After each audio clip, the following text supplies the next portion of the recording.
Walk down the historic avenues of London, Boston, or Seattle and look closely at the foundations of the grand stone buildings.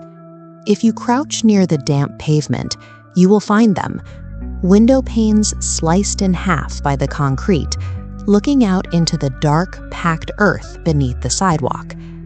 A growing global community of alternative historians views these half-buried windows as the physical scars of a suppressed apocalypse, evidence that a cataclysmic event erased our true history.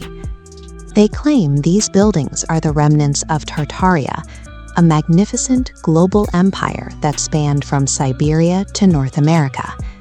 This was a world of free energy technology and utopian architecture that had mastered the laws of nature.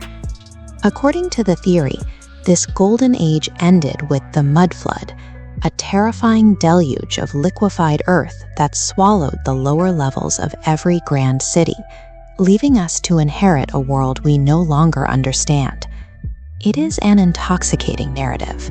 To find the truth, we have to look past the mystery and find the exact boundary where the physical architectural record meets the modern myth. In the Tartarian world, architecture was not merely functional, it was energetic.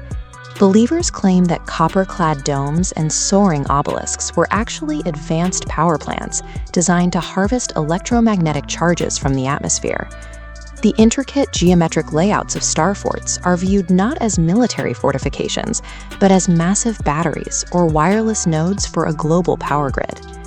Historical records define Tartaria simply as a cartographical placeholder. European mapmakers use the term to describe the vast, unexplored regions of Asia, actually a diverse expanse of semi-nomadic empires.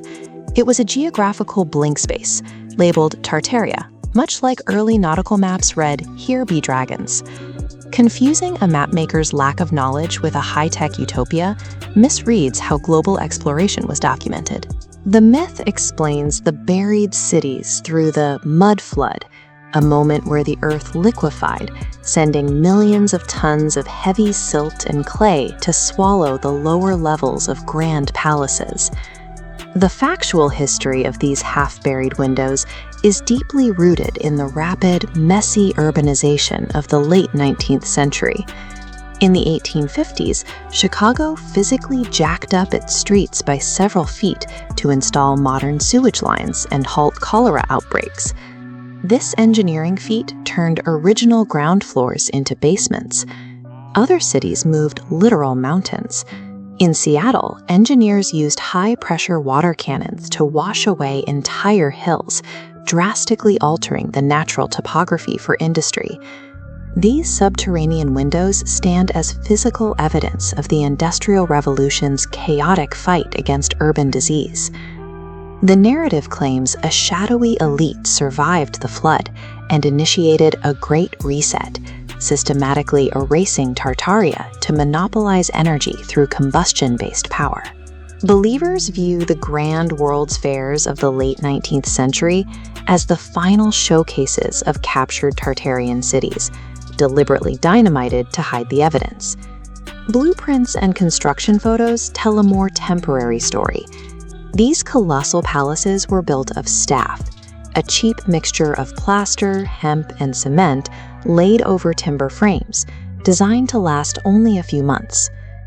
The myth's final claim involves the Orphan Trains, hundreds of thousands of abandoned children supposedly imported to repopulate these empty, dug-out cities and accept an entirely manufactured history. The documented reality is a welfare initiative organized by the Children's Aid Society. They created the Orphan Trains to rescue homeless, neglected children from the overcrowded slums of New York and place them with farming families across rural America. Retrofitting these events into a monolithic cover-up erases the very real, desperate human struggles that drove progress in the 19th century. Despite the evidence of sewage lines, the reality of ancient map-making, and temporary plaster fairgrounds, the global appeal of the Tartaria myth continues to grow. Modern urban life is often defined by utilitarian concrete and a sense of industrial exhaustion. The Tartarian narrative responds to this sterility, offering a dream of a past where humanity lived in harmony with the atmosphere. The myth provides a poetic escape, a vision of a world where architecture was beautiful and energy was free and clean. Looking at a half-buried window on a rainy evening reveals a profound, almost poetic yearning for a lost golden age.